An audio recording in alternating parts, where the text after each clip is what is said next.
So I'm going to do my best to answer your question. A lot of this is based off of information that I have and a little bit of speculation sprinkled into it. So bear with me. If like someone knows the answer and I get it wrong, by all means correct me. So the information that I know, Rock Island Railroad closed down the switching yard in McFarland in 1954. By 1955, 1956, the hotel itself is also destroyed.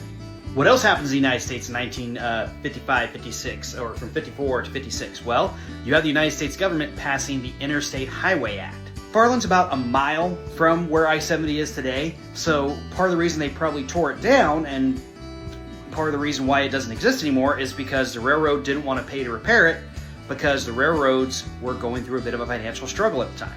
In the post-war boom that takes place in the United States after World War II, you're going to see consumer taste, start to change dramatically. And with that booming economy, you have this idea of the new American dream, where everybody has a home, and inside that home is a car.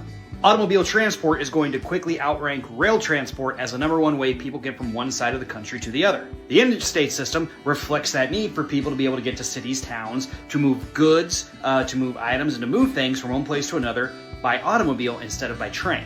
So part of the reason the Modoc was built was it was a switching yard that got closed down, but it was also a place where people in local communities could come and trade their cattle, trade goods, and send things to market. With automobiles, you don't need that anymore. You don't need a centralized location because everybody can load up their cattle or load up their goods that they want to go sell and drive them to the end point themselves.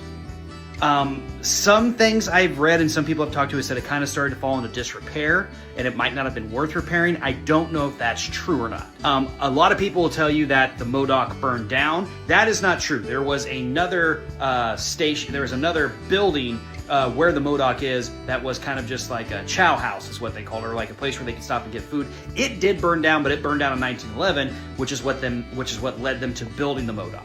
So like I said in the video yesterday, a lot of small towns lose these landmarks, these features, these buildings that were grand because of changing tastes of Americans and because of the way that America decides to move things from place to place. So yeah, there you go. That's the best I got for you. If anybody knows the real answer, let me know, but that's about as close as I'm going to get today. Have a great day, everybody. Peace.